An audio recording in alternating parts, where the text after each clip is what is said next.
이번 시간부터는 19세기로 들어가 보겠습니다. 19세기에 이제 근대 국가 수립을 위해서 어떤 노력들을 했고 개혁들을 추진했는가 이런 부분을 살펴볼 건데요. 시대의 과제가 무엇인지, 그리고 그 시대의 과제에 맞는 어떤 개혁들이 추진되었는지, 그리고 그 개혁들이 갖고 있었던 한계점은 무엇인지 이런 부분을 눈여겨보시면 좋겠습니다. 자, 19세기는 한마디로 정의하면 제국주의 시대다 이렇게 얘기할 수 있습니다. 제국주의 시대라고 하는 것은 산업혁명 이후에 자본주의가 성장을 하면서 이제 대량 생산이 이루어지게 되죠. 그 대량 생산된 상품들을 팔기 위한 시장이 필요했던 거고, 그 다음에 이제 원료 공급지가 필요했던 겁니다. 그래서 경제적으로 우월했던, 그리고 막강한 군사력을 갖고 있었던 서구 열강들이 식민지를 쟁취하기 위해서 이제 팽창을 하고 있었던 거죠. 그리고 이러한 이제 팽창은 결국 동아시아에까지 영향을 미치게 됩니다. 그래서 이제 일찍이 이제 중국은 아편 전쟁에서 패함으로 인해서 1842년에 불평등 조약을 체결을 하게 되고요. 일본 같은 경우도 미국의 페리 제독에 의해서 무력에 의한 이제 개항을 하게 됩니다. 그 과정에서 이제 불평등 조약을 1853년에 맺게 되는 것이죠. 그러다 보니까 이 서구 열강의 이제 통상 요구라고 하는 것이 당연히 조선에게도 영향을 미치게 됩니다. 다만 당시 조선에서는 국내적으로 굉장히 여러 가지 이제 문제에 봉착해 있었는데요. 일단 세도 정치 하에 있었던 거고, 그래서 왕권이 굉장히 약화 있는 상황에서 삼정문란에 따르는 농민들의 봉기, 이러한 이제 사회적인 문제가 심각해지고 있는 상황이었습니다. 그러다 보니까 이 외부에서 들어오는 통상 요구라든지, 그 다음에 이양선의 출몰이라든지 이런 부분들이 오히려 훨씬 더 조선의 이제 그 지도자들에게는 위기감을 고조시키는 요인으로 작용을 하고 있었던 것이죠. 자, 이런 식으로 국내외적으로 혼란에 빠져 있는 상황 속에서 이때 이제 즉위하는 사람이 고종입니다. 자, 고종은 12세의 어린 나이에 즉위를 하게 되는데요. 고종의 즉위 과정을 살펴보면 이 이제 왕위 계승도를 잠깐 보시면 25대 철종이 후사가 없었습니다. 그래서 이제 그 다음에 이제 25대 철종의 뒤를 이어서 누가 왕이 될 것이냐. 근데 이 결정은 누가 짓느냐면 왕실의 가장 큰 어른이 결정을 할 수밖에 없었던 거고, 여기 보면 당시에 가장 큰 어른이라고 할 수 있는 사람이 익종의 비. 일명 조대비였습니다. 그래서 이 조대비하고 이제 고종의 아버지였던 흥선대원군이 이제 서로 묵계하에 결국 흥선대원군의 둘째 아들이었던 고종을 이제 후사로 설정을 하게 되었습니다. 자, 그러다 보니까 12세라고 하는 어린 나이에 왕이 오르다 보니까 당연히 조대비가 수렴청정을 해야만 했고요. 그리고 이제 겉으로는 이제 수렴청정을 하게 되지만 여기에 이제 흥선대원군이 옆에서 보조하는 역할을 하는 형식을 취하지만 실제로는 흥선대원군이 실권을 장악하고 당시 이제 조선이 처해 있었던 여러 가지 사회 문제들을 해결하기 위한 개혁들을 추진해 나가게 되었습니다. 그래서 이제 흥선대원군이 어떤 개혁 정책을 실시했는지 한번 살펴보겠습니다. 자, 첫 번째는 세도 정치의 타파인데요. 당시 이제 가장 큰 문제가 이 세도 정치하에 여러 가지 문제들이 일어났기 때문에 세도 정치를 타파하는 것이 가장 중요한 문제였다라고 할 수 있습니다. 세도 정치의 권력은 어디서부터 나오느냐? 이제 당시에 이제 국정과 그다음에 공사권을 모두 장악하고 있었던 비변사였던 거죠. 그래서 흥선대원군은 이 비변사를 축소, 그 다음에 이제 폐지를 시키게 되는 거고요. 이제 국정은 결국 의정부를 다시 부활시키게 되고, 군사적인 부분들은 상군부를 기능을 다시 부활시키게 됩니다. 그러면서 이제 이 세도 정치의 권력들을 약화를 시켜 나가는 거고요. 이렇게 새롭게 만들어진 정치 체제를 이제 정비하는 차원에서 대전회통 등의 법전들도 편찬을 하게 됩니다. 자, 그리고 뒤이어서 이제 세도 정치하에서 약화되었던 왕권을 다시 회복하기 위한 노력을 하게 되는데요. 그 첫 번째가 이제 경복궁을 재건을 하는 거였습니다. 그래서 이 경복궁은 일명 이제 조선의 법궁이었는데 임진왜란 이후로 다시 이제 그 복원이 되지 못하고 있었던 거죠. 그래서 흥선대원군이 이걸 중건을 하면서 결국 재정이 필요하니까 원납전이나 그 다음에 당백전 이런 이제 보액의 화폐들을 발행을 하게 됩니다. 일명 이제 당백전이라고 하는 것은 상평통보의 100배에 해당하는 그만큼의 이제 가치가 높은 화폐였던 거죠. 그래서 우리가 흔히 여러분 이제 일당백이란 말을 들어보셨을 텐데 이게 이제 여기서 나오는 거죠. 상평통보의 100배에 해당한다라고 해서 이제 이 당백전을 그렇게 부르게 됐던 거고, 고액의 화폐가 나오다 보니까 당연히 이제 물가 상승 이런 부분들이 영향을 끼치게 되었던 겁니다. 자, 그다음에 경복궁을 이제 중건하는 과정에서 필요한 이제 목재 같은 경우는 양반의 이제 그 묘지에 있었던 숲에서 이제 벌목을 해오게 되고요. 그다음에 이제 건축을 해야 되니까 당연히 백성들의 요역을 증발을 하게 되는 거죠. 그러다 보니까 이 경복궁 중건이라고 하는 것은 결국 위로는 양반부터 아래로는 일반 백성들에게까지 다 이제 원성을 자아내게 되는 데는 이제 한 요인이 되기도 했었습니다. 중건된 경복궁 중에서 우리가 좀 주목해 볼 것은 뭐냐면 이 자경전이거든요. 이 자경전이 이제 굉장히 화려하고 독특한 그 건축 양식을 띠고 있는데 이렇게 된 이유 중에 하나가 이 자경전이 바로 조대비가 거처하는 거소였어요. 그러니까 아시다시피 고종이 왕위를 이제 오르게 되는데 가장 결정적 역할을 한 사람이 조대비였기 때문에 흥선대원군이 경복궁을 중건하면서 이 조대비의 거소였던 이 자경전을 화려하게 독특하게 만들어줬던 겁니다. 뒤이어서 이제 당시 문제가 됐던 사회적 문제는 삼정문란이었던 거죠. 이것 때문에 농민 봉기가 일어나고 있었으니까 이 삼정 문제를 다시 재정비할 필요가 있었습니다. 그래서 일단은 양전 사업을 실시를 해서 이제 누가 토지 소유가 명확하게 누구인지 이거를 밝히게 돼서 전정을 이제 다시 회복하게 되고요. 그 다음에 이제 양반들에게도 군포를 내라 해서 이제 이 호포제를 실시함으로 인해서 군정을 다시 이제 정비를 하게 됩니다. 그리고 이제 환국 같은 경우에는 이걸 이제 사창제로 이제 바꾸게 되는데요. 이 사창제라고 하는 것은 지역에 덕망이 있고 좀 경제적으로 좀 부유한 사람을 이제 선발을 해서 이 사람에게 이제 운영을 맡기는 겁니다. 그렇게 되면 이제 수령이나 향리가 이제 여기에 관여를 하지 못하게 되는 거고 수령이나 향리의 행포를 차단을 하게 되는 거죠. 이렇게 해서 이제 황국의 문제들도 정비를 하는 이제 삼정 개혁들을 실시를 하게 되었습니다.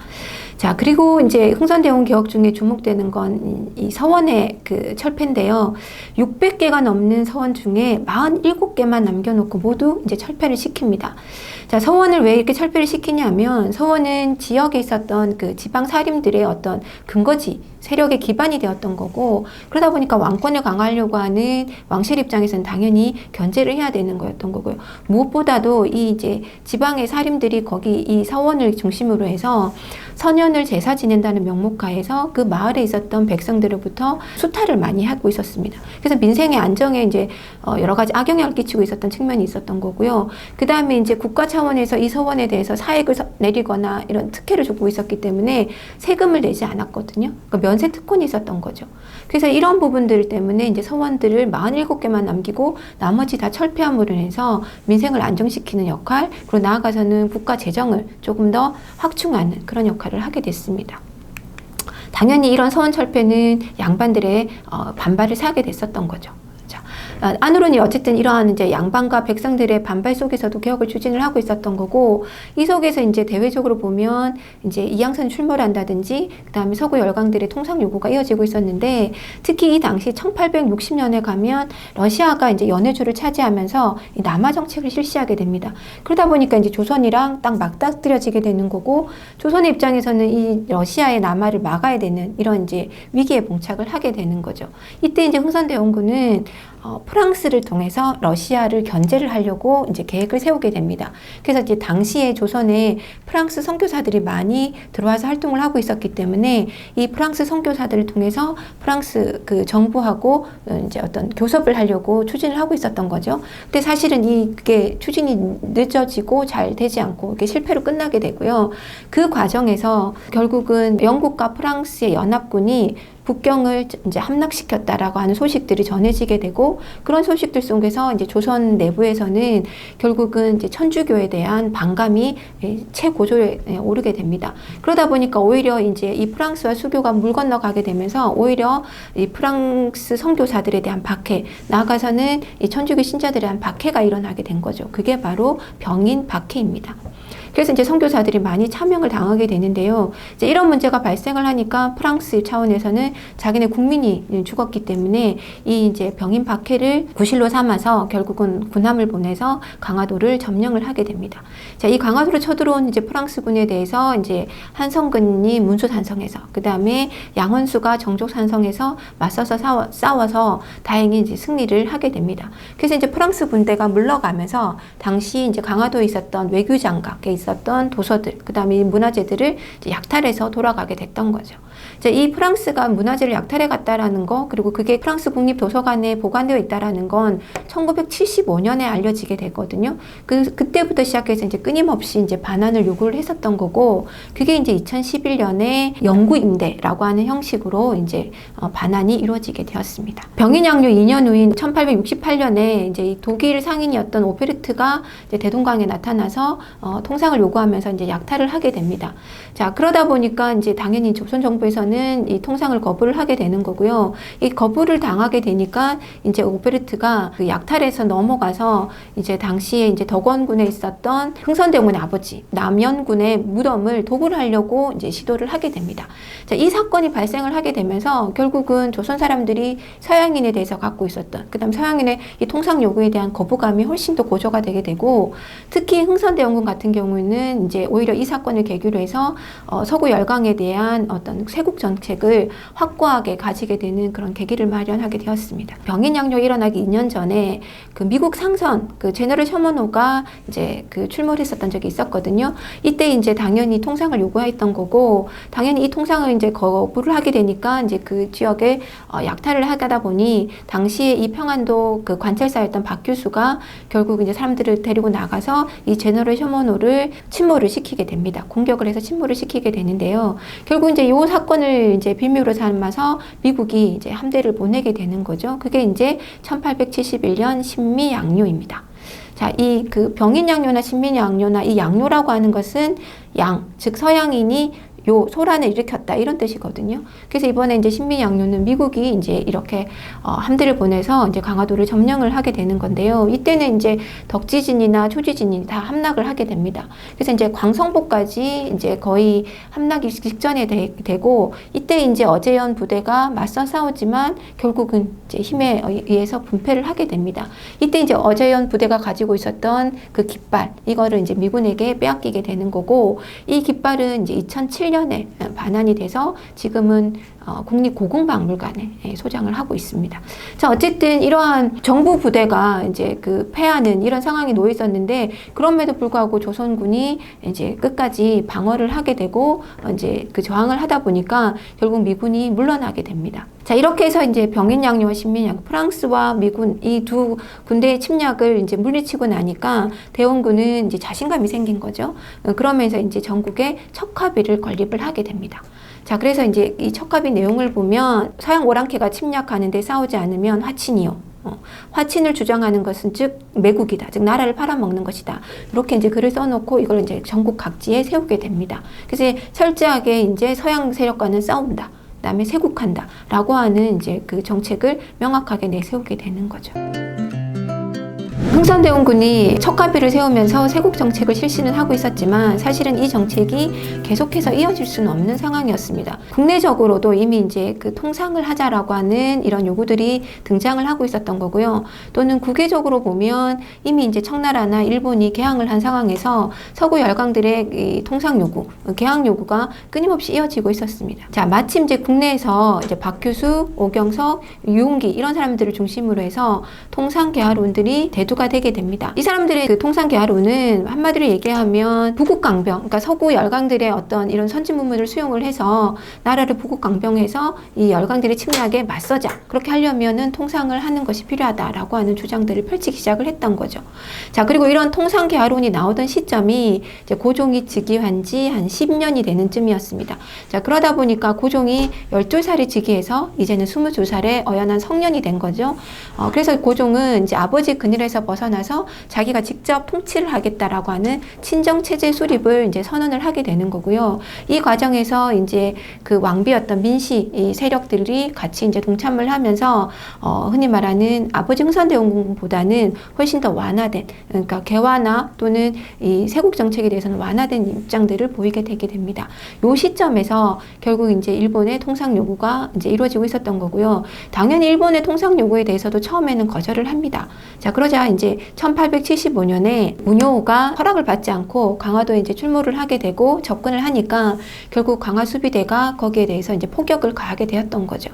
자, 그러니까 이제 일본은 이제 운요호가 포격을 당했던 것을 구실로 삼아서 그 문호 개방을 이제 조선 정부에 요구를 하게 됩니다. 앞서 설명한 대로 이미 이제 조선 정부 차원에서는 통상이라고 하는 부분에서 약간은 완화된 입장을 보이고 있었기 때문에 이제 이번에 이 일본의 요구들을 수용을 하게 되는 거죠.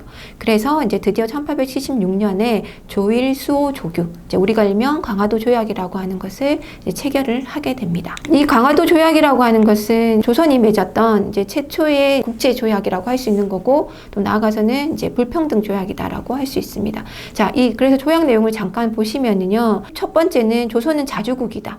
여기서 말하는 자주국이라고 하는 것은 청나라의 이제 속국이 아니라 청나라와 분리되어 있는 독립국이다라고 하는 거고, 그래서 청나라와 독립되어 있는 조선국이기 때문에 일본과 1대1로 이렇게 조약을 맺을 수 있다. 이 얘기를 이제 제1조에서 선언을 하고 있었던 겁니다. 그래서 제1조는 말 그대로 청나라의 종주권을 부인하는 이런 걸 딱 제시를 하는 거고요. 그다음 제4조를 보시면 부산 외에 이제 그 두 개의 항구를 개항한다라고 했는데, 이게 이제 부산, 원산, 인천 이렇게 개항을 하는 거죠. 그러면 이렇게 이제 항구가 3개를 개항하게 되면 일본 상인들이 활동할 수 있는 개항장들이 많아지게 되는 거고, 일본 상인의 조선 진출이 더 활발해지게 되는 계기를 이 조약에서 열어주게 되는 겁니다. 자, 그 다음에 제7조를 보시면 일본국 항해자가 자유로이 해안을 측량할 수 있다라고 돼 있거든요. 그래서 이 해안 측량권을 허락하게 된다. 이건 뭐냐면 이제 일본인들이 이제 조선 국토를 알아서 이제 조사를 할 수 있는 그 권한이 이제 부여가 되게 되는 거죠. 자, 그리고 10번째 걸 보면 일본국 인민이 조선국이 지정한 그 항구, 그러니까 개항장에서 죄를 범했을 경우, 불법을 행했을 경우에는 조선 정부가 그 벌을 내릴 수 있는 게 아니라 결국 일본국에 돌려보내서 판결을 하게 된다. 이게 일명 치외법권, 그러니까 영사재판권이라고 얘기하는 거죠. 그러니까 일본인들이 어떤 그 죄를 지어도 조선 정부가 거기에 대한 처벌을 할 수 없는 거고, 일본에서 일본국에서 판결을 할 수밖에 없다라는 거였습니다. 이게 이제 치외법권이 주어지는. 그래서 이런 조항들을 보면 철저하게 조선에게는 불평등한 조약이었다라고 얘기를 할 수가 있습니다. 그래서 근대적 조약이긴 하지만 최초의 불평등 조약이다. 이렇게 이제 얘기를 할 수 있는 거죠. 자, 이 이제 조율소 조규뿐만 아니라 여기에 대한 부록, 그 다음에 이제 그 무역 규칙 이런 것들도 다시 이제 덧붙여서 더 추가를 하게 되는데요. 자, 부록의 내용들을 보시면 이제 제4조를 보면 부산 항구에서 일본국 인민이 통행할 수 있는 도로의 거리는 부두로부터 한 각 10리로 정한다. 즉 이제 흔히 말해서 그 일본 상인들이 활동할 수 있는 범위가 개항장에서부터 10리니까 한 4km, 반경 4km 범위 내에서 할 수 있다 해서 이걸 일명 거류지를 설정해 주는 거죠. 이들이 이제 머물 수 있는 공간들을 설정을 해주는 거고요. 그 다음에 7조를 보시면 일본국 인민은 본국에서 사용하는 화폐를 조선국에서도 할 수 있다. 즉 개항장에서는 조선 화폐를 쓰는 게 아니라 일본 화폐가 이제 하나의 이제 통용이 되고 있었다라는 거죠. 그러면 이제 일본 자본이 조선으로 들어올 수 있는 계기를 열어주게 되는 거다. 이렇게 또 볼 수 있습니다. 자, 그 다음에 조일무역 규칙들을 한번 보면은요, 조선의 항구에 거주하고 있는 일본인은 쌀과 잡곡을 수입할 수 있다. 그래서 이제 이 조항 때문에 결국은 양곡이 조선에서 생산되는 쌀과 콩 이런 이제 잡곡류들, 이 양곡들이 무제한으로 유출이 되게 되는 거죠. 결국은 조선에서는 쌀이 부족한 이런 이제 상황들이 발생을 하게 됩니다. 자, 그 다음에 7조를 보시면 일본국 소속의 선박은 항세를 납부하지 않는다. 이건 뭐냐면 관세가 없다는 거죠. 그러니까 아직 조선 정부 입장에서는 이 관세라고 하는 국가 대 국가의 무역 관계에서 관세라고 하는 개념이 없었던 겁니다.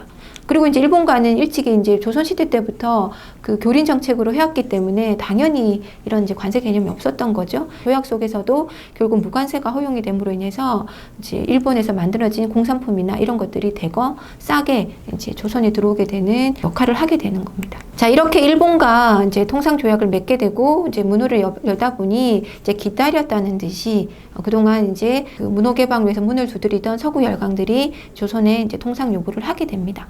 이제 일본과 통상 요구를 했기 때문에 이제 서구 열강들의 통상 요구를 조선 정부가 막을 수는 없는 거죠. 자, 그래서 이제 차례차례로 여러 나라들과 서구 열강들과 이제 조약을 체결을 하게 되는데요. 제일 첫 번째 이제 조약을 체결한 게 미국이었습니다.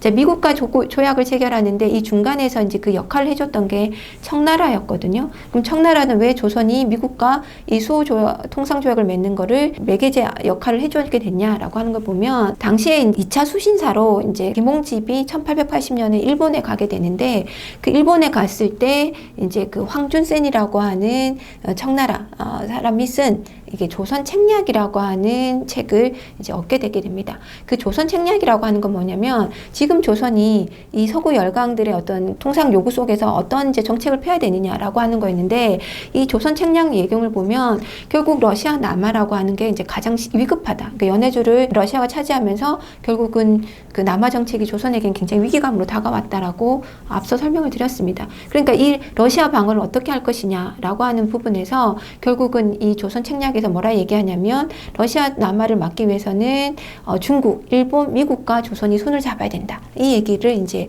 제시를 하고 있는 거죠. 그래서 이제 일본과는 통상조약을 맺었으니까 이제 그 다음에는 미국과 통상조약을 맺어야 된다라고 해서 청나라가 그 알선을 하게 됐던 거죠. 자, 그래서 이제 청나라와 알선 속에서 미국과 수호조약이 맺어지게 됩니다. 그 내용을 보면 제1조는 거중조정이라고 해서 양국 간에 문제가 생겼을 때, 서로 어려움에 처했을 때 이웃나라로서 우호국가로서 서로 도와준다. 이게 이제 거중조정이라고 하는 거고요. 그 다음에 제5조를 보시면 무역을 할 때 입항, 출항하는 화물에 대해서는 세금을 낸다. 즉 일본과의 관계 속에서는 무관세라고 하는, 그러니까 관세를 잘 몰랐지만 이제는 이제 이 관세를 알게 됐다라는 거죠. 그래서 미국과의 이 수호 조교 속에서는 이제 관세 조항이 들어가게 됩니다.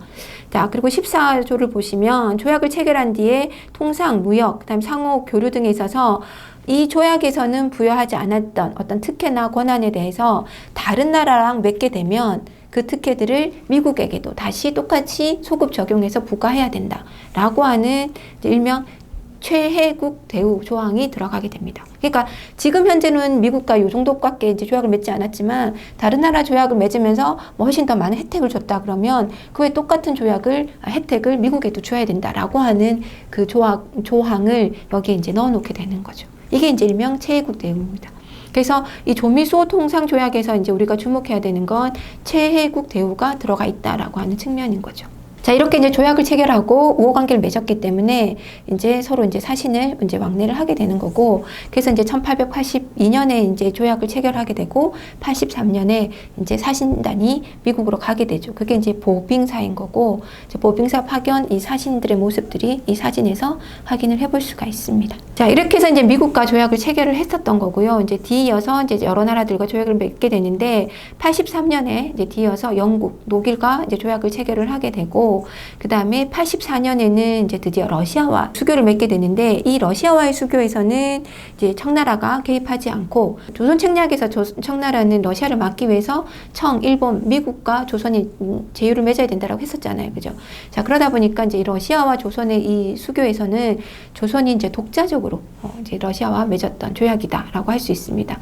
자, 그리고 이제 프랑스는 일찍이 이제 조선에 들어와 있었지만 수교 조약을 맺는 데서는 가장 늦게 맺어지게 되는데, 이게 이제 1886년에 이제 마지막으로 프랑스와 수화 조약을 맺게 되는데, 이게 늦었던 가장 큰 이유는 결국 이제 천주교, 포교를 허용하느냐 마느냐 문제였던 거죠. 병인 박해부터 시작해서 여러 가지 이제 천주교 박해가 있었기 때문에 결국 이 포교를 허용할 것이냐 말 것이냐라는 문제가 끝까지 이 수교를 맺는 데에서 걸림돌이 되었던 거고, 결국 1886년에 이게 허용이 되면서 프랑스와도 조약을 체결을 하게 되었습니다. 자, 이렇게 이제 일본을 시작으로 해서 서구 열강들과 차례로 조약을 체결하게 되면서 결국 조선은 근대적인 조약 체결을 하게 되는 거고, 말 그대로 동북아, 그 중국과의 중심이라고 하는 중세적인 국제 질서를 벗어나서 이제 근대적인 국제 질서에 편입을 하게 되는 거고, 일명 만국공법이라고 하는 국제법의 어떤 영향하에 놓이게 되었습니다. 다만 이렇게 이제 국제 질서에 편입되었다라고 하는 측면에서는 긍정적으로 평가할 수 있겠지만, 다른 한편으로 보면 우리가 맺었던 조약들이 다 불평등 조약이잖아요. 그러다 보니까 결국은 서구 열강들이 침략할 수 있는 어떤 발판을 마련해 줬다. 국제적으로 어떤 이제 허용을 해주게 되었다라고 하는 한계점이 있었다라고 볼 수 있습니다. 이번 시간에는 개항 이후에 이루어지는 이제 개화 정책과 거기에 대한 반발, 이런 부분들을 살펴보도록 하겠습니다. 자, 그러면 여기 앞서서 이제 우리보다 먼저 개항을 했던 청나라와 일본은 어떤 이제 개화 정책들을 펴고 있었는지를 살펴보면요, 청나라 같은 경우는 이제 중체서양, 그러니까 중국 자기들을 이제 근본으로 삼고 서양을 이제 하나의 쓰임으로, 그러니까 그 용도로서 한다라고 하는 그 중체서양을 내세우게 되고요. 그래서 전통을 기반으로 해서 서양의 기술들을 받아들이는 형태로 근대화를 추진을 하게 됩니다. 그러면서 이제 양모 운동을 실시를 하게 되고요. 반면에 이제 일본 같은 경우는 이제 메이지 유신을 단행함으로 인해서 과학기술 이런 부분뿐만 아니라 그 근대 정치나 사상까지도 다 서구적인 것들을 받아들이자라고 하는 부분까지 나아가게 되고, 이게 일명 이제 문명 개화론으로 주창이 되게 됩니다. 이러한 이제 두 가지 흐름이 이제 조선에도 영향을 끼치게 되는 거죠. 자, 이때 이제 조선에서는 통상 개화론을 주장했던 사람들의 그런 통상 개화론을 이제 바탕으로 해서 이제 드디어 이제 개화파들이 형성이 되기 시작합니다. 박규수나 이제 그 유흥기 이런 사람들을 중심으로 이제 개화 통상론이 제기가 되었었던 거고, 여기 박규수 밑에서 이제 김옥균이나 서광범 양반 자제들이 서로 이제 개화에 대한 공부를 하면서 개화파를 형성해 나가기 시작했습니다. 이들의 이제 영향력이 조선 정부에도 미치기 시작을 하게 되는 거죠. 개항을 한 이후에 조선 정부는 이제 개화 정책을 추진을 하게 되는데요. 이 개화 정책을 추진하기 위해서 이제 통리기무안문이라고 하는 기구를 설치를 하게 되는 거고, 그 다음에 이러한 이제 그 개화 정책의 핵심은 결국은 부국 강병입니다. 그러니까 당연히 이 군대 양성이라고 하는 부분이 필요했던 거죠. 그래서 이제 신식 군대인 별기군을 양성을 하게 되는 거고, 이 이제 신식 군대를 교육시켜줄 일본 교관을 초빙을 했었습니다. 그리고 이제 근대 문물이라고 할 수 있는 뭐 기기창, 방문국 이런 것들, 근대 기구들도 설치를 하면서 정부 차원에서 적극적인 개화 정책을 추진을 해 나가게 됐습니다. 예, 그리고 이제 나아가서는 이웃 나라들이 어떻게 이제 개화 정책을 펴는지, 어떠한 이제 기구들이 설치되고 있고 활동들을 하는지를 봐야 되기 때문에 이제 사절단들을 파견을 하게 됐거든요. 그래서 이제 수신사, 일본에 이제 수신사를 파견을 하게 되는 거고, 그게 이제 1차 김기수가 대표로 나가게 되고, 2차 김홍집이 이제 수신사로 가게 되는 거고, 이 2차 김홍집이 수신사로 파견됐을 때 그때 조선 책략이라고 하는 책을 얻어서 이게 이제 조선에 들어오게 되면서 개화 정책을 펴는데 영향을 끼치게 됩니다. 자, 그리고 이제 또 하나 이제 시찰단, 조사 시찰단이라고 하는 게 일본에 파견이 되게 돼서, 이거는 이제 그 일본에서 일어나고 있는 여러 가지 학교나 공장들 이것들을 시찰을 해서 그 보고서들을 이제 정부에 작성해서 보고를 하게 되었습니다. 이게 이제 개화 정책의 어떤 그 기본 방침으로서 많이 적용이 됐던 거죠. 그리고 이제 청나라에는 영선사를 파견을 하게 되는 거고, 이때 이제 가서 이제 무기, 그러니까 양무 운동을 하고 있는 이제 그 청나라의 모습을 보고 무기 제조 이런 것들을 통한 것들을 보면서 이제 조선에서 이제 기기창 이런 것들을 설립을 하게 됩니다. 그리고 이제 미국과 수교를 맺고 나서 이제 보핑사를 미국에 파견해서 미국의 여러 가지 모습들을 이제 견문을 하고 돌아오게 되는 것이죠. 자, 이렇게 해서 이제 개화 정책을 정부가 추진을 하게 되는데, 한편에서는 이 정부의 개화 정책에 대한 우려, 그다음에 이제 반발의 움직임들이 일어나게 됩니다. 이게 이제 대부분 이제 양반 관료들을 중심으로 해서 또는 유림들을 중심으로 해서 일어나게 되는데요. 이게 일명 위정 척사 운동입니다. 자, 위정이라고 하는 것은 올바른 것을 바로 잡는다, 지킨다라고 하는 것이고요. 척사라고 하는 것은 삿된 것을 배척한다라는 의미를 가지고 있습니다. 그래서 바른다라고 하는 것은 당연히 이 양반 사대부리나 유림들이 보기에는 성리학적 질서인 거죠. 이걸 이제 그대로 고수를 해 나가고, 그 다음에 삿된 것, 즉 이제 서양의 이런 문물이나 서양의 이제 이 통상 요구 이런 부분들을 배척하자라고 하는 요구들이 이제 운동으로 일어나게 되는 게 위정 척사 운동입니다. 자, 이 위정 척사 운동은 이제 개화 정책의 시기에 따라서 또는 그 서구 열강들과의 수교 관계에 따라서 조금씩 변하게 되는데요.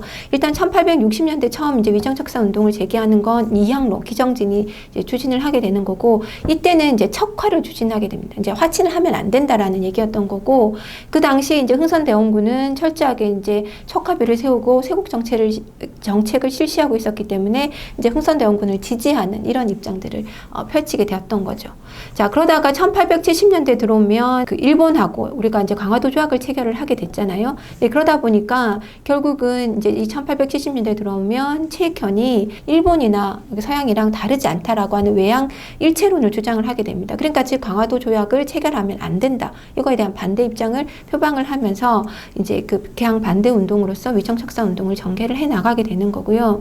그리고 이제 1880년대에 되면 이제 그 1882년에 미국과 수교를 하면서 그 이후로 이제 서구 열강들과 수교를 하게 되잖아요. 그래서 이제 이번에는 이런 이제 서구 열강과 수교를 맺게 되다 보니까 서양 세력과의 수교 반대하는 운동으로 이제 확대가 되게 되는 거고, 이때는 이제 이만손을 중심으로 해서 영남의 이제 유림들이 이제 상소를 올리는 영남 만인소 운동 이런 것들을 펼치게 됩니다. 이건 이제 조금 더 나아가서 정부가 추진하는 개화 정책에 대한 반발 이런 거라고 볼 수 있습니다.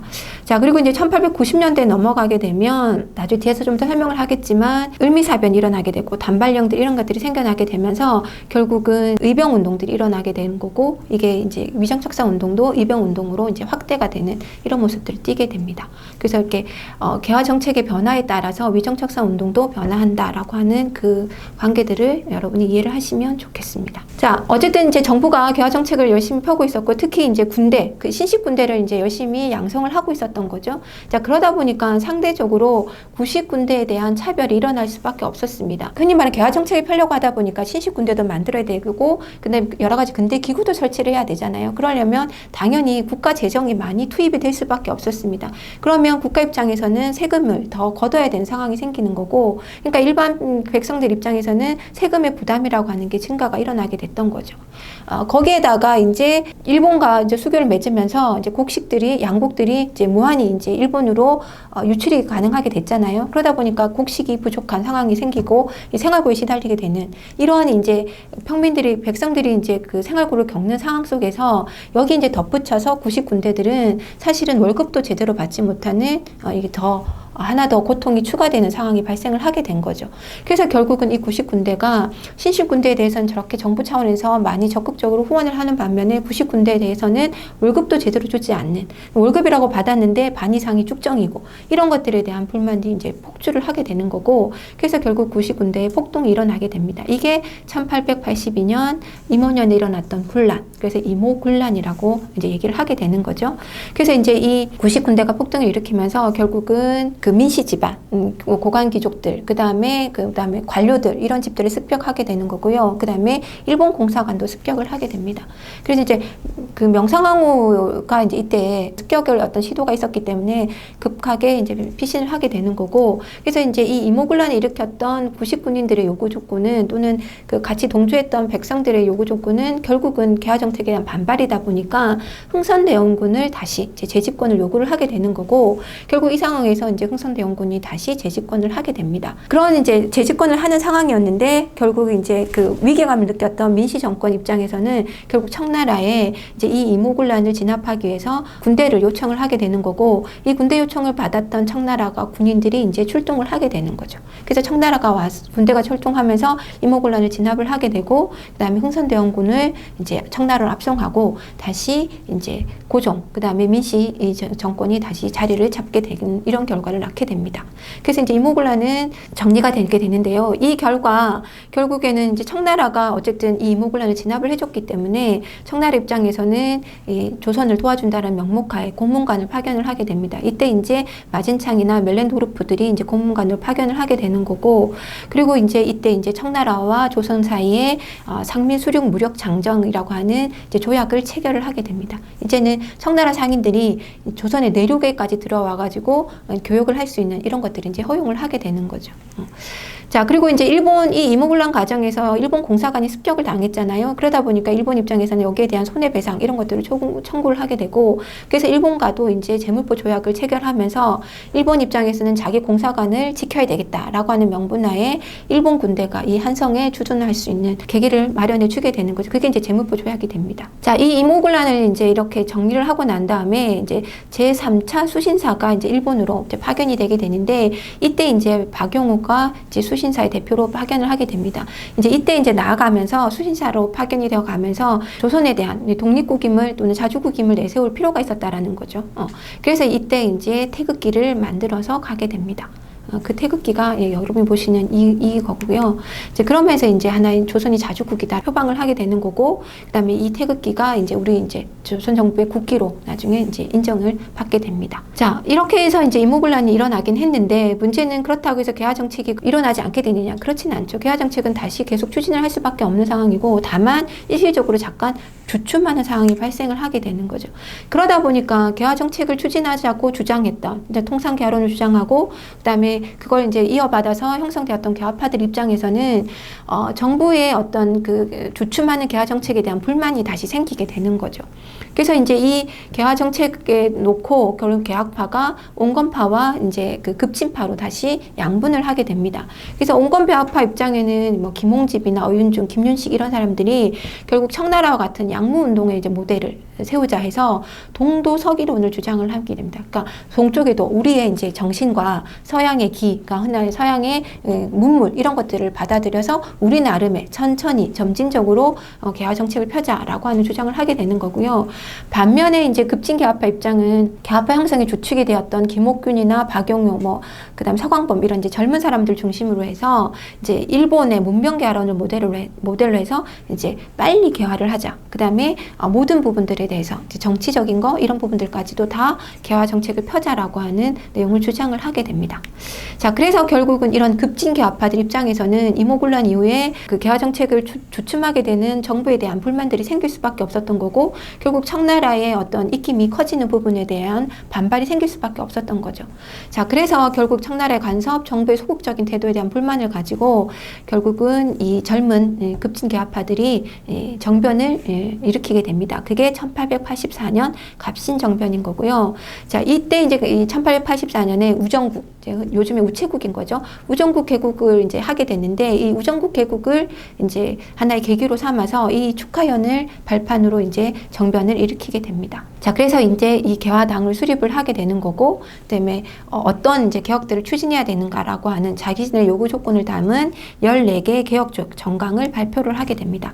그래서 이 갑신정변의 14개 조항들을 보면 이들이 어떤 거를 이제 지향했는가 하는 부분을 볼 수 있는데요. 2조를 보면 문벌을 폐지하고 인민평등, 신분제 폐지를 주장을 하게 되는 거죠. 그리고 이제 보면 3조를 보시면 조세제도를 개혁해야 된다라고 하는 부분들을 주장을 하고 있습니다. 그 다음에 모든 재정은 호조로 통합한다. 그러니까 이제 왕실과 국가 재정이 분리되어 있는 걸 이제 하나로 재정을 일원화 하자라고 하는 주장들을 하게 되는 거고, 그다음에 14조를 보시면 대신과 참차는 의정부에 모여서 정령을 의결하고 반포한다 이라고 돼 있는데, 이제 의정부를 중심으로 하는 일명 이게 이제 내각제를 하자.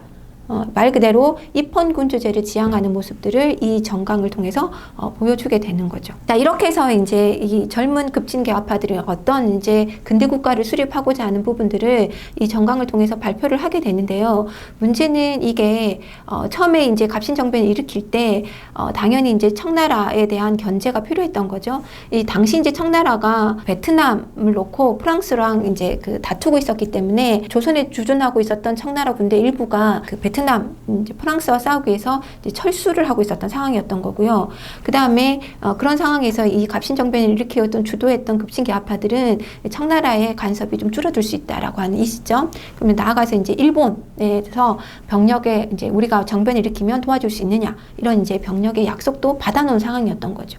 이제 그걸 믿고 정변을 일으켰던 건데, 문제는 청나라 군대가 빨리 다시 돌아오게 됐다라는 거고, 청나라 군대가 생각보다 빨리 돌아오니까 일본이 이제 도와주기로 약속을 했지만 이때는 오히려 일본이 개입을 하지 않게 되는 거죠. 도와주겠다는 약속을 파기를 하게 됩니다. 그러다 보니까 결국은 청나라 군에게서 이 갑신정변도 3일 만에 결국은 끝나게 됩니다. 그러다 보니까 이제 청에 의해서 이 갑신정변이 이제 마무리가 되다 보니까 오히려 청의 내정 간섭은 더 강화가 되는 이런 이제 결과를 낳게 되는 거죠. 자, 그래서 이 갑신정변 이후에 결국은 일본은 이제 배상금 지불을 요구하면서 한성조약을 체결을 하게 되는 거고, 그 다음에 일본하고 청나라 사이에서는 자기네끼리 만약에 조선에 무슨 문제가 생겼을 경우, 즉 병력을 동원해야 될 문제가 생겼을 경우에는 서로 이제 통보를 해주자라고 하는 텐진 조약을 맺게 됩니다. 그래서 이제 조선의 군대를 일본이 파견하면 청나라에 알리고, 청나라가 파견을 하게 되면 일본에게 알리는, 상호 통보하는 이러한 것들을 텐진 조약을 맺게 되는 거죠. 자, 그래서 이 갑신정변 이후의 정세를 보면 결국은 청나라 내정 간섭이 심화됨으로 인해서 결국은 청나라 내정 간섭을 어떻게 막아낼 것이냐, 이게 하나의 과제로 떠오르게 되는 거고, 그러면서 이제 조선 정부는 러시아와 이제 교섭을 시도를 하게 됩니다. 자, 그러다 보니까 이제 영국 입장에서는 내려오는 러시아 세력을 견제한다라고 하는 명목하에서 이 거문도를 점령을 하게 되고, 이제 거문도 사건이 발생을 하게 되죠. 그러다 보니까 오히려 청나라의 내정 간섭, 그다음에 러시아의 남하, 그다음에 영국의 다시 거문도 정력을 통한 러시아 견제, 이런 이제 관계에 오히려 조선이 끼이게 되는 상황이 발생을 하게 된 거죠. 그러다 보니까 이제 조선 내부에서는 유길준이나 이 부들러 이런 사람들이 결국은 중립파론을 제시를 합니다. 이게 열강들의 이 싸움 속에서 조선은 중립화를 가야 된다. 그 다음에 중립을 유지시켜 달라, 이런 요구들을 하게 되죠. 그런데 이런 논의들은 결국은 조선 정부가 이제 별 관심이 없었고 여기 나아가지 못하게 되고, 당연히 열강들 입장에서 여기에 반대를 하게 되죠. 그래서 이 중립화론은 크게 대두되지 못하고 막을 내리게 됩니다. 자, 개항 이후에 그 개화 정책을 실시하면서 외국과의 교역은 활발해지지만 국가 재정은 악화가 되고, 그리고 이제 수령들의 어떤 그 농민에 대한 수탈은 심화가 됨으로 인해서 농민들은 좀 더 힘겨운 생활고에 이제 시달리게 되었습니다. 여기에 이제 덧붙여서 외국 상인들이 내지에까지 들어와서 상업 활동을 펴다 보니까 특히나 이제 그 값싼 영국산 면직물들을 판매를 하다 보니 조선인들이 손으로 직접 만든 면직물 산업은 큰 타격을 받게 되었던 거고요. 뿐만 아니라 이제 농민들이 생산했던 쌀들이 일본으로 대부분 다 수출이 되다 보니 결국 농민들은 쌀 부족이라고 하는 부분에 고통을 덧붙여서 받게 되었습니다. 그래서 이런 지배층의 수탈과 외세의 침탈이라고 하는 경제적 침탈이라고 하는 이중고에 농민들이 노출이 되게 되었고, 그러다 보니까 당연히 농민들은 여기에 불만을 가지고 농민층들이 농민 봉기를 일으키게 될 수밖에 없었던 거죠. 자, 이때 이제 한편에서는 이제 동학이 그 교세를 확장을 하고 있었고, 나아가서는 동학에서는 평등이나 농민들을 대변하는 외세의 배척이나 이런 부분들을 주장하고 있었기 때문에 이런 동학의 주장들은 농민들을 요구하고 맞아떨어지는 부분이 있었습니다. 그래서 농민들이 이제 동학을 지지하는 이런 측면들이 나오면서 동학과 농민의 결합이 이루어지게 되었던 거죠. 일대 교주였던 최재우가 이제 그 혹세 분민한다는 이유로 사형을 당하긴 했지만, 이대 교주였던 최시영은 오히려 이제 뭐 동경대전이라고 하는 경전도 만들고, 그 다음에 이제 포접제를 통해서 교단을 정배해 나갑니다. 이 포접제라고 하는 것은 이제 이 교주 밑에 여러 포가 있고요. 그 포의 이제 우두머리가 대접주가 되는 거고요. 그리고 이 포 밑에 이제 더 많은 접이 있어서 이 접주들이 배치를 해서 이렇게 포접을 중심으로 해서 이제 교단을 정배해서 운영해 나가고 있었습니다. 그래서 이게 이제 전국적으로 조직적으로 운영이 될 수 있었던 건데요. 이러면서 이제 교세를 확장을 했던 거죠. 그러면서 이제 1892년에 가면 동학에서 자기 이제 초대 교주였던 최재우에 대한 그 신원 운동을 하게 됩니다. 이걸 일명 교조 신원 운동이라고 하게 되는데, 물론 이거는 이제 정부 차원에서 거절을 당하게 되는 거고요. 자, 이 과정에서 이제 집회를 계속 이어나가면서 삼내 보은 이런 데서 이제 집회를 계속 해나가는데요. 이 집회를 해나가면서 여기 이제 농민들이 같이 참여를 하게 되는 거고, 그러면서 이제 이 교세가 더 확장이 되게 되었던 거죠. 그리고 이제 여기서 이제 특히 보은 집회에 가면 척외양창이라고 하는 이건 이제 외치면서 외와 그 서양을 다 배척하자라고 하는 것들을 주장을 하게 됩니다. 이제 이런 이제 외세에 대한 거부 이런 것들이 이제 농민들의 요구 조건하고 맞아떨어졌던 거죠. 그러면서 이제 이 동학 교도들의 어떤 집회는 서서히 정치적인 성격을 띠는 걸로 변화가 하게 됩니다. 이런 상황에서 당시 곡창지대였던 이 고부 지역에 고부 군서였던 조병갑의 행포가 굉장히 심했던 거고, 그래서 이제 전봉준이 사발통문을 돌려서 농민들을 모아서 결국은 고부 관할을 습격하고 이러한 이제 농민 봉기를 일으키게 되었습니다. 이게 이제 1894년 1월에 있었던 일인 거고요. 그러다 보니까 이제 중앙에서 이 이제 농민 봉기를 정리하기 위해서 안핵사를 파견을 하게 되는데, 이 안핵사로 내려온 사람이 이용태였던 거고, 근데 이용태는 이 내려와서 농민들의 요구 조건이나 뭐 문제를 파악하기보다는 이 봉기를 일으켰던 농민들을 동학교도로 규정을 해버리고 오히려 더 탄압을 해버리는 이런 사건이 발생을 하게 됩니다. 그러면서 이제 농민들이 어떤 불만들이 더 터져 나오게 되는 거고, 그래서 다시 이제 더 봉기를 하게 됐던 거죠. 자, 그래서 이제 이 무장이라고 하는 지역, 그러니까 지금의 고창이죠. 이 무장 지역에서 이제 다시 농민들이 봉기를 하게 되고, 이때는 이제 손아중 동학교도들까지 합세를 해서 이 세력이 더 커지게 됩니다. 자, 그리고 나서는 이제 백산이라고 하는 지역에 집결을 해서 여기에서 이제 보국안민, 나라를 지키고 백성을 편안히 하겠다. 그 다음에 제폭구민, 폭력적인 그 압정에서 벗어나서 이 백성들을 구제하겠다라고 하는 이제 경문들을 발표를 하게 되는 거고요. 여기에 이제 전봉준, 김계남, 손아중 이런 사람들이 이제 대표가 돼서 동학 농민운동을 이제 진행시켜 나가게 됩니다. 자, 그리고 나선 이제 더 진출을 해서 항토연에서는 관군과의 싸움에서 승리를 하게 되고요. 그리고 이제 황룡촌 전투에서는 정부군하고 싸워서 이제 또 승리를 하게 됩니다. 자, 그래서 이제 이 여세를 몰아서 이제 전주성까지 점령을 하게 됐던 거죠. 자, 이렇게 동학 농민들의 어떤 기세가 나날이 커져 나가자 중앙정부 입장에서는 굉장히 위기감을 느끼게 되는 거고, 특히 이제 전주성이 농민군들에 의해서 함락이 됐을 때 결국은 정부에서는 청나라에 다시 구원병을 요청을 하게 됩니다. 자, 그러자 이제 청군이 그 요청에 따라서 조선으로 들어오게 되는 거고요.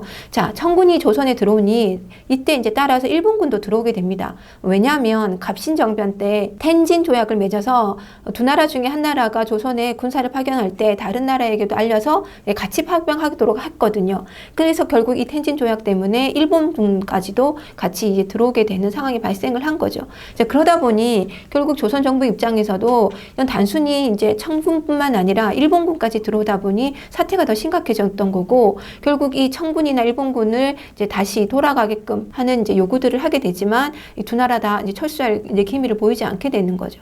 자, 그래서 이제 부랴부랴 농민군하고 협상을 체결하게 됩니다. 그게 이제 전주화약을 체결을 하게 됐던 거고요. 농민군들이 장악했던 지역이 이미 이제 치안이나 행정적으로 문제가 있었기 때문에 직강소를 설치해서 이제 치안이나 행정들을 농민군 스스로가 담당을 하게 되었던 거고요. 그럼 나아가서는 이제 자기네들이 요구 조건이었던 패전개혁안 이런 내용들을 실시를 해 나가게 됩니다. 자, 여기 패전개혁안을 좀 보시면은요, 여기 이제 파란 색깔 부분 2번, 3번, 4번을 보시면 이 내용들은 다 탐관오리에 대한 문제인 거고요. 그러니까 왜 농민들이 봉기할 수밖에 없었나 하는 그 이유들인 거고, 5번, 6번, 7번 이건 빨간색 부분은 이제 흔히 말하는 신분제 철폐, 노비문서를 태워라 이러는 것들을 보면 이제 신분제 철폐를 요구를 하게 됩니다. 그리고 맨 마지막 12번에 보면 토지를 골고루 나누어 경작한다라고 하는 이제 토지 분배할 문제까지 농민들이 무엇을 원하는가 하는 내용들이 담겨져 있었던 거죠. 자, 그래서 이 패전개혁안을 통해서 농민들의 요구 조건을 우리가 한번 확인을 해볼 수가 있습니다. 자, 이렇게 해서 정부하고 농민군 사이에 전주화약을 통해서 동학농민운동이 약간 정리가 되는 이런 추세가 접어들었지만, 문제는 정부가 요구했던 일본군이나 청군의 철수 이 요구가 받아들여지지 않게 되고, 오히려 일본 입장에서는 자기네가 항상 이 조선에 관심이 많았는데 어렵사리 이제 이 핑계를 대고 군대가 파견이 됐다는 거죠. 그러니까 쉽사리 물러날 생각이 없었던 겁니다. 그리고 나아가서는 철수 요청에 거절을 하면서 오히려 일본군이 경복궁을 점령하는 이런 이제 상황이 발생을 하게 됩니다. 나아가서는 결국 이제 청나라와의 전쟁도 일으키게 되는 거죠. 자, 이러한 상황이 발생을 하니까 결국 동학농민군들은 제2차 봉기를 할 수밖에 없었습니다. 그래서 동학농민군들의 2차 봉기의 핵심은 뭐냐? 결국은 이제 외세에 대한 반기였던 거죠. 그래서 1차가 이제 그 양반 지배사회, 수령들의 수탈에 대한 반기였다고 한다면, 이 2차 봉기는 일본군이 경복궁을 점령함으로 인해서 이 반외세 운동의 일환으로서 일어나게 되었던 겁니다. 자, 그래서 이제 10월 달에 1894년 10월에 논산에 집결을 하게 됩니다. 그래서 이제 정본준이 이끄는 남적, 그러니까 즉 이거는 이제 전라도 지역에 있었던 동학 농민군들이 되는 거고요. 그 다음에 이제 손봉이가 이끄는 북접, 이제 충청도 지역의 이제 사람들이 되는 거죠. 이 남적과 북접이 논산에서 집결을 하게 되는 거고, 그래서 이제 서울을 향해서 진격을 하게 됩니다. 그 과정에서 공주 우금치에서 이제 일본군과 정보군의 이제 연합군과 이제 싸움을 하게 되는데, 당연히 이제 농민군이 패배할 수밖에 없게 됐던 거죠. 자, 이렇게 해서 농민군이 패배함으로 인해서 이제 그 농민군을 이끌던 지도부들은 이제 체포가 되거나 죽음을 당하게 되고, 전봉준 같은 경우도 1894년 12월 그 연말에 순창에서 체포가 되어서 그 다음해인 1895년 3월에 이제 처형이 되게 되었습니다. 이렇게 해서 농민군들의 동학농민운동은 실패로 끝나긴 했지만, 결국은 이제 신분제 개혁이라든지 외세 침략에 대한 무장투쟁이라고 하는 측면에서 반봉건, 반외세의 성격을 갖고 있었다라고 규정을 할 수가 있는 거고요. 특히 이제 이 신분제 폐지 같은 경우에는 이후에 가면 가보개혁 이런 데에도 반영이 되게 됩니다. 다만 동학농민운동의 어떤 한계점이라고 한다면, 농민들의 요구 조건들은 잘 반영이 되어 있었고, 특히 이제 토지 분작 이런 부분들도 요구가 되었지만, 다만 이제 근대에 어떤 국가를 건설할 것이냐라고 하는 근대 국가 건설의 어떤 구체적인 방안이 제시되지 못했던 점들은 하나의 한계점으로 지적을 할 수가 있겠습니다. 일본군에 의해서 이제 동학농민운동이 이제 진압을 당하게 되다 보니까 결국은 일본의 요구에 따라서 이제 조선 정부도 개혁을 추진할 수밖에 없게 됩니다. 그래서 이제 일본 요구에 따라서 군국기무처를 이제 설치를 하게 되고, 이 군국기무처를 중심으로 해서 개혁을 추진을 하게 됩니다. 이때 이제 이 내각을 이끌어가던 중심 인물이 김홍집이었던 거고, 그래서 우리가 이제 1차 가보개혁을 김홍집 내각 이렇게도 표현을 하는 거죠. 자, 이때 이루어진 개혁들을 보면 이제 가장 중요한 것은 이제 중국의 연호를 더 이상 사용하지 않는다라는 거고, 그래서 이제 개국 기년을 사용을 하게 됩니다.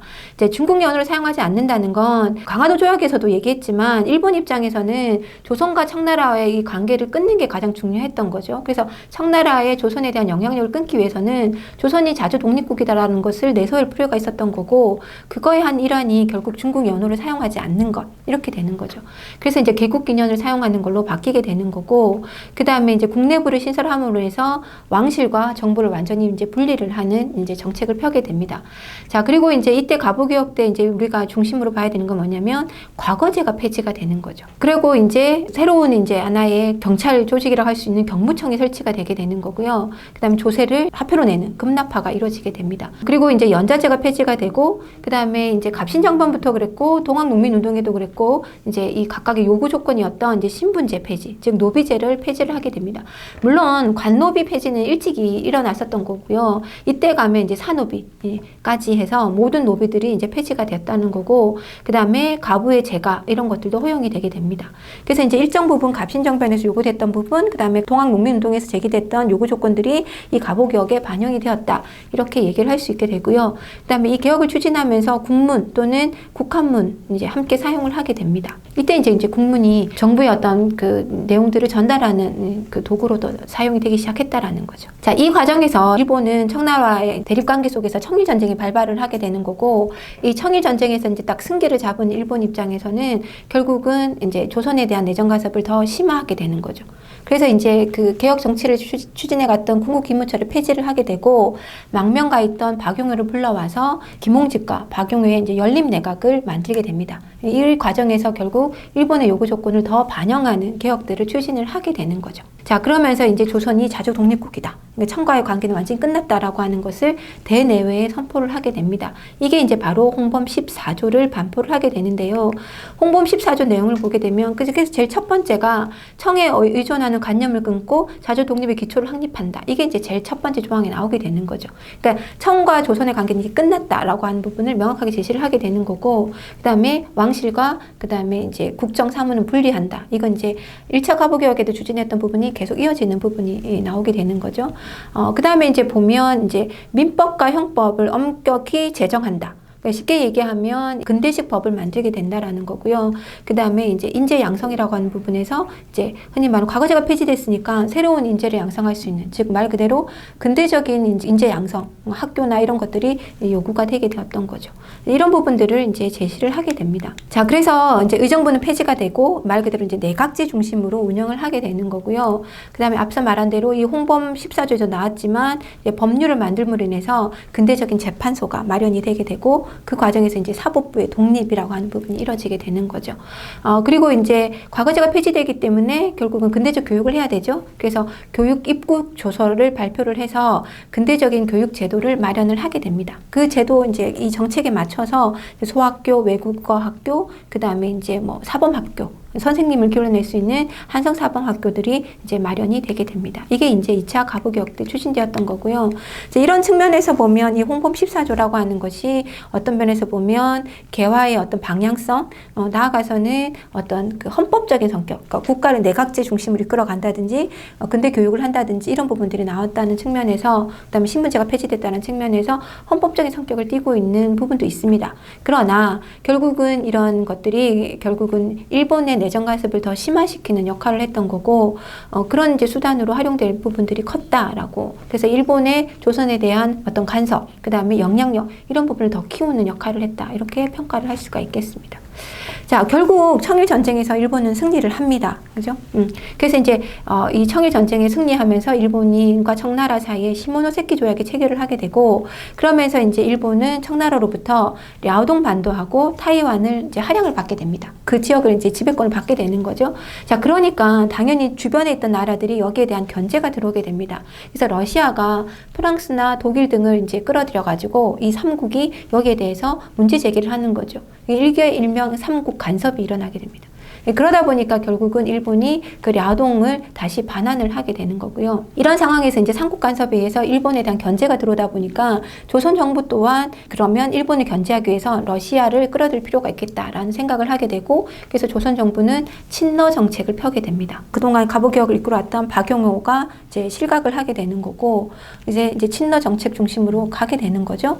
자, 그러니까 일본 입장에서는 자기네가 꾸려왔던 모든 이제 자기네에 대한 내정 간섭과 영향력을 확대할 수 있는 것들을 마련해 왔는데 이게 갑자기 조선 정부가 친러 정책으로 가게 되니까 거기에 대한 이제 반발이 나올 수밖에 없었던 거죠. 그래서 이런 친러 정책을 주도한 사람이 누구냐? 그래서 일본 입장에서 봤을 때는 그 사람이 바로 명성황후라고 판단을 하게 된 거고, 그러고 결국은 명성황후를 시해하는 이런 이제 사건을 일으키게 되는 거죠. 그래서 1895년에 을미사변이 일어나게 되는 겁니다. 자, 그래서 이제 을미사변을 통해서 결국은 일본이 다시 한 번 더 내정 간섭을 할 수 있는 이 조건들을 마련을 하게 되는 거죠. 그래서 이때는 김홍집 내각에 이번에는 6.1존이 참여를 하는 형태를 띠게 되는 거고요. 자, 이때 이제 일어나는 개혁들의 내용을 보면 이제 본격적으로 이제 독자적인 연호를 사용합니다. 그게 이제 건양이라고 하는 연호를 사용하게 되고요. 그 다음에 태양력, 이제 서양식의 이제 양력을 사용을 하게 되는 거고, 그 다음에 단발령을 실시를 하게 됩니다. 그래서 이제 겉모습부터 이제 바뀌게 되는 거죠. 그리고 이제 드디어 일반 백성들의 아래서부터 교육을 하기 위한 소학교 설치들도 이제 본격적으로 이루어지게 되는 겁니다. 자, 이렇게 해서 개혁들은 이루어지고 있지만 반면에 결국은 명성황후가 시해를 당했고, 그 다음에 이제 강제적인 단발령이 이루어지게 됐잖아요. 당연히 거기에 대한 그 백성들의 불만, 그 다음에 특히 이제 양반 관료나 유림들의 불만들이 폭주를 하게 되는 거죠. 양반 유생과 농민들에 의해서 의병 운동이 일어나게 됩니다. 이게 바로 을미의병인 거죠. 자, 이런 상황이 발생하니까 고종은 명성황후가 이제 시해 당하고 이런 모습을 보면서 굉장히 불안감을 느끼게 되는 거죠. 그래서 결국은 고종은 이 경복궁을 지키지 못하고 결국은 러시아 공사관으로, 이제 친러 정책, 자기가 의지할 수 있는 것은 러시아라는 생각을 해서 러시아 공사관으로 옮겨가게 됩니다. 이게 바로 아관 파천, 즉 아관이라고 하는 게 러시아 공사관이라는 뜻인 거고요. 파천이란 말은 왕이 전쟁이 일어나거나 무슨 위기에 처했을 때 잠시 이제 몸을 피하는 것, 피난을 가는 걸 파천이라고 얘기합니다. 그래서 러시아 공사관으로 왕이 몸을 옮겼다라고 해서 아관 파천 이렇게 얘기를 하게 되는 거고, 왕이 옮겨가 버리다 보니까 결국은 이 을미개혁이라는 부분도 중단이 되게 됩니다. 자, 그래서 이러한 갑오개혁부터 중심으로 쭉 이어서 보면 결국은 이 개혁의 핵심은 일본의 간섭이 일어났다는 거. 그 다음에 이제 개화파 관료들이 이제 대거 참여를 하게 됐다라고 하는 부분이 그들에 의해서 이루어지게 된 거죠. 그래서 이제 긍정적인 부분은 봉건적인 체제, 즉 뭐 신분제 이런 것들이 이제 타파가 되었다라는 부분에서는 긍정적으로 평가가 될 수 있고, 그래서 특히 이제 갑신정변이나 농민들의 요구 조건들이 일정 부분 그런 데서 반영이 됐다. 이건 이제 긍정적인 부분이죠. 그렇지만 결국은 이 개혁은 일본의 간섭하에서, 그 다음에 일본이 입맛에 맞는 괴화파들에 의해서 이제 추진되었기 때문에 결국은 일본의 어떤 영향력이 더 심화되는 역할을 했다라는 이제 단점이 있는 거고, 한계가 있는 거고, 또 하나는 농민들의 가장 큰 요구는 사실은 토지 제도 개혁이었거든요. 그런 부분은 전혀 반영이 되지 않았다라고 하는 이런 것들. 그래서 이제 일본 민중들의 어떤 호응이나 그다음 이런 지지들을 받지 못했다라고 하는 한계점이 있고, 더 나아가서는 계속 얘기하지만 근대에서의 가장 핵심은 부국강병이에요. 나라를 부강하게 하는 거는 결국 상업을 진행시키는 거고 군대를 양성하는 건데, 이런 국방력 강화나 상공업 진흥이란 부분은 이 갑오개혁에서 또 을미개혁에서 전혀 보이지 않는다는 거죠. 이런 부분이 이제 한계점으로 지적을 할 수가 있습니다. 자, 1897년 아관파천 이후에 결국은 한 나라의 왕이 다른 나라의 공사관으로 옮겨가다 보니까 당연히 개혁 정책은 이루어질 수가 없는 거고, 결국은 이제 이 러시아가 조선에 대한 영향력을 넓혀 나가는 상황이 된 거죠. 그러다 보니까 이 친러 세력, 여기에 덧붙여서 친미 세력들이 이제 정치를 주도해가는, 국정을 주도해가는 이런 양상을 띠게 됩니다. 그리고 더불어서 이제 이 러시아의 영향력이 커지다 보니까, 그리고 이제 조선에서는 이제 그 왕을 중심으로 한 어떤 개혁을 추진하지 못하고 있는 상황이다 보니까 결국 서국 열강들의 어떤 이권 침탈, 이런 부분들이 아관파천 이후에 훨씬 더 심화되는 이런 양상을 띠게 되는 거죠. 자, 이런 상황에서 결국 미국에서 유학을 마치고 돌아온 이제 서재필 박사가 결국은 이제 국민계몽이라고 하는 부분을 통해서 어떤 개혁을 추진하기 위한 방안을 제시를 하게 됩니다. 그래서 이제 정부의 도움을 받아서 독립신문을 편찬을 해서 국민계몽에 나서게 되는 거고요. 그래서 독립신문은 이제 한글과 영문 이렇게 이제 두 가지 판으로 이제 창간을 하게 됩니다. 그러면서 이제 자주 독립을 이제 내세우게 되고, 어떻게 내정을 개혁할 것인가 이런 부분들도 서서히 이제 발언을 하게 되는 거죠. 자, 그리고 이제 이걸 바탕으로 해서 이제 독립문, 우리가 이제 자주적인 독립국가임을 내세워야 되니까, 그러기 위해서는 이제 독립문을 세워야 세워야 된다라고 해서 독립문 건립을 계기로 해서 이제 이 독립협회를 이제 창설을 하게 됩니다. 그게 이제 1896년인데요. 독립문이라고 한 건 우리가 보통 이제 독립문하고 이 독립이라는 얘기를 생각하면 일본으로부터 독립 이렇게 생각하기 쉬운데 이 시기는 아직 우리가 일본의 식민지가 되지 않았던 시기입니다. 자, 그러다 보니까 이때의 독립이라고 하는 것은 결국 청으로부터의 독립을 말하는 겁니다. 그래서 이 독립문을 보면 이제 서대문에 이제 독립문이 서 있는데 이 독립문 앞에 두 개의 기둥이 서 있습니다. 이 두 개의 기둥이 뭐냐면 조선시대에 청나라 사신이 오면 그 서신을 맞이하던 그 관문인 거죠. 그게 이제 영음문이었는데 그 영음문의 기둥이었던 거예요. 그래서 그 영음문이 세워졌던 여기 기둥을 그대로 두고 거기에 이제 독립문을 설치를 하는 것은 결국 우리는 이제 청나라로부터 독립한 자주 독립국이다라는 걸 내세우기 위한. 그래서 여기서 말하는 독립은 청으로부터의 독립 이렇게 되는 겁니다. 그래서 우리는 이제 더 이상 청의 속국이 아니라 독립된 국가이다라는 것을 내세우게 되는 거고 이게 이제 서재필 박사를 중심으로 하는 독립협회가 주장했던 독립이 되는 거죠. 정근대적인 요소와는 이제 단절을 한다 이런 의미를 띠게 되었던 겁니다. 자, 이러면서 이제 독립협회가 만들어지게 되고 독립협회가 이제 적극적으로 활동을 하는데 독립협회 활동은 크게 세 가지로 우리가 정리를 해보겠습니다. 첫째 자주국권운동, 두 번째 자유민권운동, 세 번째 자강개혁운동 이렇게 나눠볼 수 있는데 첫째 이제 자주국권운동은 이제 독립국으로서 자주국으로서의 이제 우리의 모습을 보여줘야 된다는 거죠. 자, 그래서 이제 이 만민공동회 이제 왜냐하면 결국은 이거는 뭐 관료들만 중심으로 해서 개혁을 한다고 되는 게 아니라 결국은 일반 백성들도 이 근대 개혁에 동참을 해야 되는 거죠. 그래서 이제 흔히 말하는 이 국민들의 동참을 요구하기 위해서 계몽운동을 펼쳤던 거고 그래서 이제 이 만민공동회를 열어서 흔히 말하는 계몽과 그다음에 근대적인 지식들을 이제 공유하는 이런 자리들 마련을 하게 됩니다. 자, 이 만민공동회를 통해서 당시 이제 그 아간파천 이후에 열강들의 조선에 대한 이권 침탈이 심화되고 있었다고 했잖아요. 여기에 대한 이제 그 반대의 목소리를 높여 나가기 시작하는 거죠. 이제 가장 대표적으로 이제 러시아가 저령도를 이제 자기들 마음대로 이제 조차를 하고 있었단 말이죠. 이 조차라는 건 이제 임시적으로 가져가서 자기들 것처럼 마치 쓰는 것을 이제 조차라고 하는데 이런 조차 요구를 하고 있었던 거예요. 그러니까 쉽게 말하면 우리 영토 일본을 러시아로 넘겨주는 이제 이런 모습을 띠게 되는 거죠. 그래서 이거에 대한 저지 운동들을 이 만민공동을 중심으로 이제 크게 펼치게 됩니다. 그 결과 결국은 그 러시아의 그 저령도 조차 요구가 이제 저지를 하게 되는 거고요. 그 다음에 나아가서는 이제 교관이나 재정 공문들을 다 철수시키라고 하는 요구들을 하게 되고, 그 다음에 한국과 러시아, 그러니까 한러은행 이런 것들도 다 폐쇄하는데 적극적인 행동으로 표현을 하게 됩니다. 이게 이제 결국은 외세의 어떤 간섭을 다 뿌리치고 자주국권을 확립한다라고 하는 운동으로 연결되었다고 볼 수 있는 거죠. 자, 그 다음에 자유민권운동이란 부분은 결국은 이제 민권을 신장시켜야 되는 거죠. 국민들의 권리를 신장시키는 거. 이제 그러기 위해서는 이런 권리들을 알려줘야 되는 거라서 언론, 출판, 그죠, 집회, 이 결사의 자유 보장 이러한 부분들을 적극적으로 요구를 하게 되는 거고, 그래서 뭐 만민공동회나 이런 집회들을 계속 이제 열어 나가게 됐던 거죠. 그리고 나아가서는 결국은 국민이 정치에 참여할 수 있는 부분은 참정권이죠. 그래서 정치에 참여할 수 있는 참정권 운동도 적극적으로 펴나가게 됩니다. 자, 그리고 마지막으로 자강개혁 운동. 이제 스스로 이제 부강해져야 된다라는 거죠. 만민공동회에 이제 일반 그 관료들까지, 중앙의 관료들까지 같이 하는 관민공동회로 개편을 하게 되고, 이 관민공동회를 중심으로 해서 이제 자기들 요구, 어떤 개혁들을 추진하겠다라고 하는 이제 헌의 6조를 발표를 하게 됩니다. 그래서 이제 헌의 6조를 보시면 이제 외국인에게 의지하지 말 것. 그러니까 독립협회가 계속 주장하는 자주, 자강 이런 부분들을 이제 외국인에 의지하지 말 것으로 표현이 되는 거고요. 그 다음에 두 번째가 이제 중요한데, 중추원 의장이 합동으로 날인한다. 그 어떤 조약을 하거나 계약을 맺을 때는 이런 부분을 얘기를 하게 됩니다. 이제 이런 게 결국은 이제 중추원의 역할을 강화한다. 의회 활동을 한다라는 거죠. 그래서 의회라는 부분들을 강조를 하기 시작을 하게 되는 거고요. 그 다음에는 이제 뭐 인권의 존중이나 이런 부분들도 여러분들이 이 헌의 6조 조항에서 확인을 할 수가 있습니다. 자, 이렇게 나오니까 앞에서 이제 헌의 6조 2조를 제가 이제 좀 중심적으로 보라고 말씀드린 것처럼 여기에 이제 중추원의 어떤 그 역할을 강조한다. 이게 결국은 의회 기능을 강화하는 측면이 되는 거고, 그래서 결국은 이 자강개혁 운동으로서 의회 설립 운동으로 이어지게 됩니다.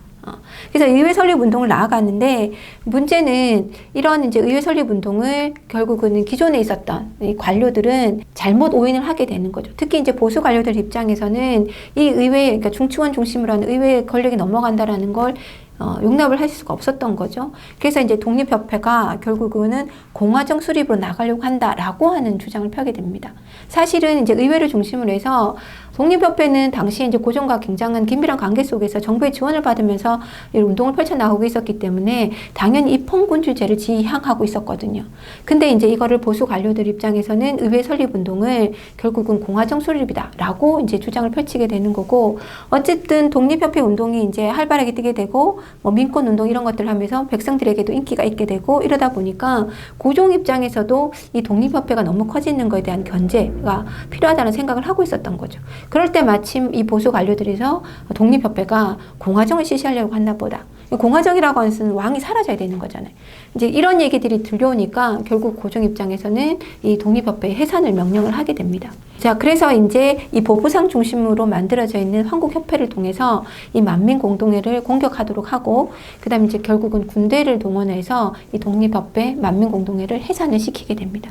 그래서 이제 결국은 1898년에 독립협회가 해체가 되게 되는 거죠. 자, 그렇지만 어쨌든 이 독립협회에 가진 의의는 뭐냐면, 어쨌든 민중을 계몽을 해서 그들을 중심으로 해서 근대화 운동을 이끌어갔다라는 거고, 이게 이제 나중에 뒤에 가면 우리가 살펴볼 애국계몽 운동에도 영향을 끼치게 됩니다.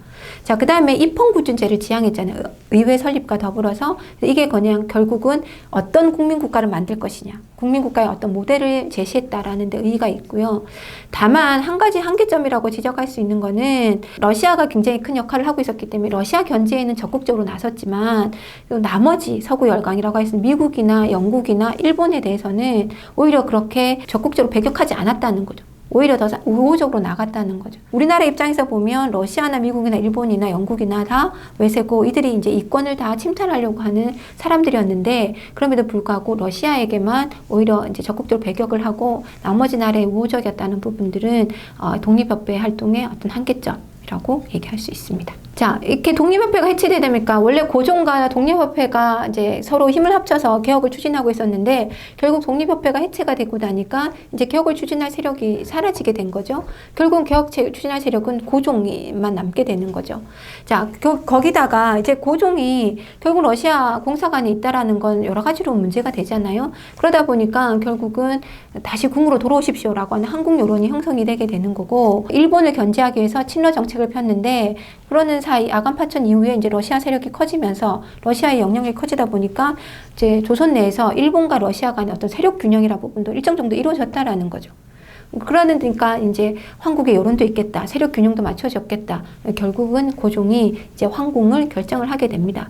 황궁을 하는데 명성하고 시해졌던 경복궁으로 다시 돌아가기는 어려웠던 거죠. 그래서 이제 외국 공사관과 가장 가까웠던 경운궁으로 1897년에 이제 황궁을 하게 됩니다. 자, 이 황궁을 하면서 이제 왕 중심의 이제 개혁을 이제 선포를 하게 되는 거죠. 그러면서 이제 대한 제국을 선포를 하게 됩니다.